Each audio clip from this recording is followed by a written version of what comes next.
Okay, good morning. Ini mga katupad, good morning. Good morning. Mas gwapa pa ka sa bunutan. Kung lalaki, mas gwapa ka. Amen. Yan yung sa pagtindag mo na. Merry Christmas, Santa Noel. Atong abrihan na nga ito ang Bible sa Book of Isaiah o pwede man ka na ito sa screen para sabay na sa pagpasa. Isaiah in chapter 9, verse 6. Nagayon, for to us a child is born, to us a son is given, and the government shall upon his soldier, and his name shall be called Wonderful Counselor, Mighty God, Everlasting Father, and Prince of Peace. But today, nakaibalo kita na every December yun ang nasod sa Pilipinas. Nalabi na ang nag-honor sa Gregorian calendar, nagasaulog yun every December 25. Sige, advance na to. Tipangod kay, dapat nakakasimong panimalay. Amen? Although wala man na words by word that it is December because ang ato ang calendar is dahil sa Jewish calendar. Ang ila is more October and September. Natigtugnaw sa ilahang panahon. Kung tanaw na to ang situation, mga tao sa panahon na natao si Jesus. So first is the shepherd. So pinakaon na yun si Joseph, yung silingan, si Mary, o the child Jesus. Asa sa natao? Sa imong balay, pasungan. Disin na sila, so nagalalahi lang ang ilang pag-describe. Then, the three wise men. So kining tulo, i-prepare ni sa Ginoo for the purpose sa pagdako niya, kaya nagdala sila og ilahang mga offer na ay mga ihalad nila ng insensaryo, gold, and whatever para magamit sa ni Joseph at that time. Tungod kay naa sila dikan sila sa ilang lugar, maato sila sa Bethlehem para lista kay naa sila isinso sa ilang panahon. Then gikan sa iyang pagkatawo, sa iyang pag-sacrifice, ug hantod sa iyang paglansang sa cross. Muna gitawag na ito, ipakatawo siya para mamatay. Kasi ang tatuwa. When life began, ang kamatayon musugod sa tungod sa sala. Amen?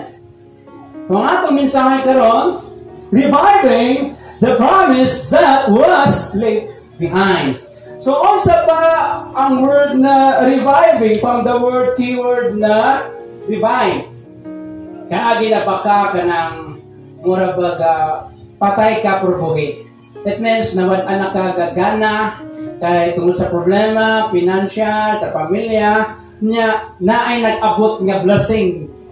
Ang bakal ka murag nabuhi ka. So, unsa kaha ang kinahanglan natong mga buhion sa mga saat sa Ginoo na ang gisulti 2,000 years ago. O unsa man ang part nato niini karon sa atong panahon. Para masabtan nato, here we go. It's Christmas, sa matag Christmas. So unsa ba ang word of Christmas? Kung makita nato karon no, ginawala nila ang word na Christ. Ginabutang nila is X, meaning unknown. Kaya mapasol, kay what man sila ila kay Kristo, unknown Christmas, unknown Mass. Christ is si Kristo, Mass is tao. Si Kristo para sa tao. It's Christmas, we are made with the incredible. Ito ba ang word na incredible? Amazing, katinganahan. Na naman, kining incredible gift, dili mo ni kaya i-provide. Maybe ma-provide ni mo kining nasa tubangan, ma-provide ni mo guro ang house and lot, ma-provide nimo ang bagong cellphone, laptop, pero kini incredible, you cannot able to provide. Tungod kay ang Diyos lang maka-provide. That's why, matag Christmas, even everything, because Christ nanimugso na sa 2,000 years ago, give, incredible gift, amazing katingala o dili masaysay na regalo na mao si Jesus Christ. God's promise made plus a jewel thing among us. That's why dapat malipayon ta. Kasi dagag mga problema na naman natao na si Jesus 2,000 years ago. Let us reflect on how we can revive atong hunahunaon kung saan na to buhion. Personally ha, dili by family, dili by grupo, dili by church, but individually, we must revive. See the word revive. Tanaway mong katupad, buhi ba na? Amen. So, revive, buhion. Kung sa man, this promise. And, asa ito buhion? Imong bulsa, sa imong kinabuhi.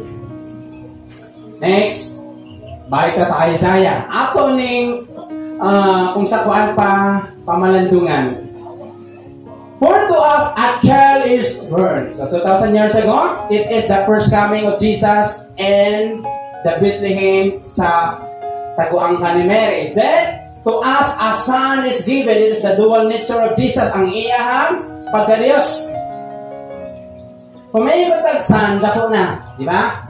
O either mga 40 years old, basta pantong na child, yung kailangan siya ipakatao. So, nahatag na si Jesus. Then, ang iyang trabaho, ang buluhaton, ang gobyerno na sa iyahang abaga. And His name shall called Wonderful Counselor. Kinsa ba dira ang kinahanglan og guide? Giya, na kay problema, sa mag-pray sa Lord, giyahi ko, kay karma panahon, talagsa lang mo himog milagro ang Ginoo. Ang ginahimo niya, He give you wisdom. That's why, kung kinahanglan nato o guide, mangayo ta sa ato ang Ginoo na mao ang wonderful. Ang iyang i-guide sa imo, murag pinasahi ba na murag talagsa lang nimo mabatian sa mga taong ikapon sa Ginoo para mo hatag o giya sa atong kinabuhi. Mighty God, may matag mighty God, makasaransa. Kaya niya himoon sulbaron ang imong problema. Then, everlasting Father, ang iyang care, ang iyang kalinga, ang iyang pag-atiman na asa kanunay. Then, ang pinakinaman nato, the Prince of Peace. Only Jesus can give tinuod na kalinaw. So, kung balikan nato, muna itong makita karon, magabi na makita. So, very familiar sa tuwa kini nga story. So, ang problema, ang pangutana, kabalo ba kaunsa ang meaning nga ni tanan? Number 1, kung sa ato ang i-revive, the promise of hope. Kumusta ba ang inyong paglaon? Kung sa ba may tabo sa tao na mahimong hopeless? Ang uban na ni paglata, ang uban ni higot sa kahoy, ang uban igupa nila ang ilang kinabuhi. Na naman, kinawala ang paglaon. Pero salamat sa Ginoo, ato ning i-revive, ato ning buhion, ning tatna, that God is our living hope. Amen? So, unsa ato ang una i-revive? Inay mong katupad, buhian na na imong paglaon. Dili buhiin, buhian. From the very beginning, God made promises to His people. Kinsa gani ang gina-mention aning His people? It is the nation of Israel. So sa una pa lang, from Moses, for the prophets, until natawag si Jesus and the book of Isaiah, makita na nato na muhatag saan ang Ginoo. But we are blessed today, inaatay kompleto nga Bible. So ang pangutana, na ba kay time na mo-upgrade sa saad sa Ginoo? Hello? Sa ilang panahon, walay complete Bible. Only lang 5 books. Natawag nila na Torah. It means 5 books. From Genesis to Deuteronomy. And the book of Isaiah, we find the prophecy of Messiah. Kung saan mga word na Messiah? Kinisa is Hebrew's word. It means Savior. Jesus means Savior. Meaning that Christ, it means anointed. The Greek na word is Christ. Itihugan nga manluluwas mo ng meaning to Jesus Christ. Then, a Savior who would come to bring hope to a weary world. Anaway mong katupad. Ikapoy na na. Di na to madinay ang kakapoy sa daghang bugat na mga problema. Kasi kung saan ni mo na I am strong, i-smile ni mo, ikatawa ni mo, But if you are alone, makita kong kinsa ka. Hello? But thanks to God, na ay saad na paglaom. Amen? Thank you, Lord. Tanang ang kalibutan, ginakapoy na sa daghang mga problema, whatever diha, sa ilang pamilya. Then, Christmas is the fulfillment of that promise. So, salamat sa Ginoo na natawo Jude siya. A time when hope was reborn. Na naman, unsa ba ang situation sa nasod sa Israel before Christ was born? At ang tanaw na to, they are under in the Roman government, the Emperor Caesar. So, even sa panahon na naa sila sa Egypt for 430 years, grabe ang ilang struggle. Kinsa ang mag-lift up Lord, and the Lord used Moses. Tunay mga Moses sa itong mga kinabuhi na ginagamit ang Ginoo na mulid sa imuha. Ang mga yan nato sa Israel, di ko pagkinsa ba dahil ka, nila. Then, sa panahon na po na sa mga propeta, natao si Jesus sa atong kinabuhi, natao na siya. Atong himuon na lang saligan ang natao 2,000 years ago. Kung imong saligan ang Ginoo, mapakatao pag-usap ang imong paglaom. Hello? In the humble manger of Bethlehem. So grabe ka sa yun ra ang iyang istorya sa pagkatao na naman. Kaya kung natao si Jesus and sa palasyo, kita na mga wala pa'y budget ron, ayun ang pobre kay wala may pobre na anak sa Ginoo, wala pa'y budget o wala pa nag-abot ang kwarta. Yung wala di kwarta, yun yung makabot. So makita na to na dili ta maulaw, dili ta magduwa mo approach sa iya kay kabalo man ta sa iyang background. Ingon sa 2 Corinthians chapter 9, siya nga dato na himong pobre para sa iyang pagka-pobre madato ka. Kana kung imong gumitan ang paglaom na i-offer niya sa imong anak sa imong mga igsoon. But what about us? Katusa para sa Israel, para makagawa sila sa pag-handle sa Egyptian, then sa panahon naman ni Jesus sa pag-handle sa emperor sa Roma. So kailangan nila o king nila na Israelite. Ang ilang hari si Herod, ang iyang mama Israelite, ang iyang papa dili Israelite. Ang iyang heart dili bugos para sa nasod sa Israel. But what about us today? So, panguta na ang imong kabalingon, unsa ka ang matabang anang Christmas sa kuha? Unsa ka ang matabang sa paglaom na naa kay Jesus na dapat na kubuhion sa kung kasing-kasing ining panahon na? Are there areas in your life where hope feels lost? Hello? Naabay bahin, naabay dapit sa imong kinabuhi na nawala na, napili mo, wala na kay paglaom. Financial, mayroon pagpili na ka Lord sa nakalik. Sa relasyon, di may mo na kanaon sa nakuti. Hello! Sa emotion, sige na kaghilap, sige na whatever diha. To answer the question first, makita natin, no? Ako, I dream on the Lord give me a happy family. So this is na usa ka butang na maingon nato usa ka treasure. Kay ang gitawag nato na bahan is not about money. It's not about kung naakay balay, naakay sakyanan. It's all about a happy family. Amen. In this area ba miro digit ta kilid ba? Then, lipayan kay sila. Ang mama, papa, mga anak, si mama. May kiss pa. About us. Isahamin na lang. Number one, and what area you are feeling lost? Relationship. Kumusta ang atong relasyon sa pamilya? Hello? Is this hopeless? Relasyon niyo mo sa imong anak? Imong igsoon? Imong bana? Asawa?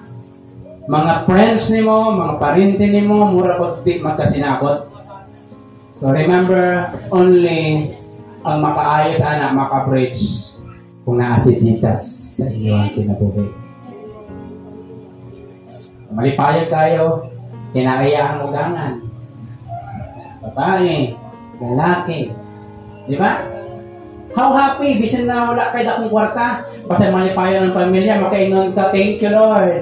Pero bisan ka dagang kwarta, dagang ka ikapalit, kunya pamilya niyo, di magkasinabot, gubog kayo. So kailangan na to si Jesus ang fix, magpatunga para maayos ang relasyon sa pamilya. Next, punta pa, what area? So kita ka vitamin niya. Oh, vitamin. Mga taas ang dugo. So, kailangan ito mag-BP.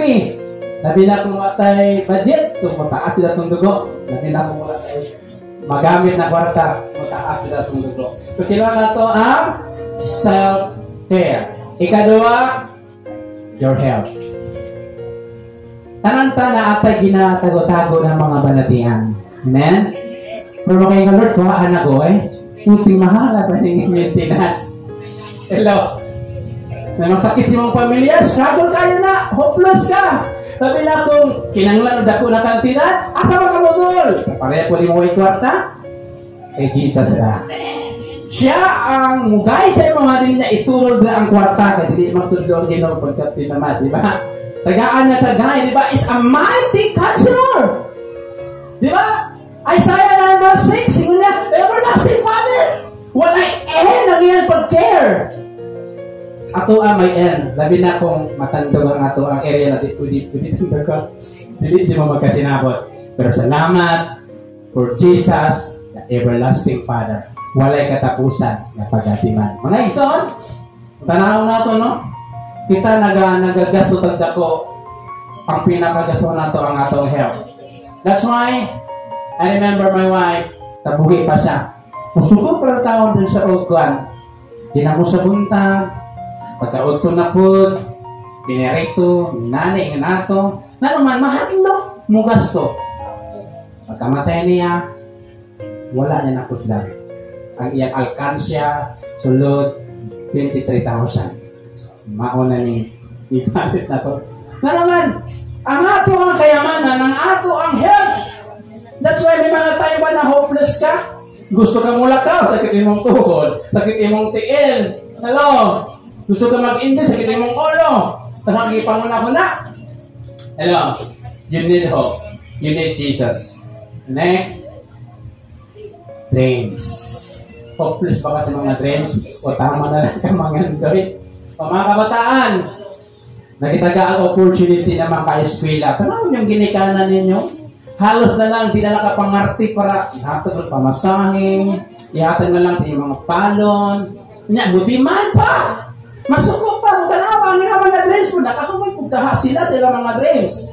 That's why, usahay hopeless na direct. Yung tayo, ani na lang good ko.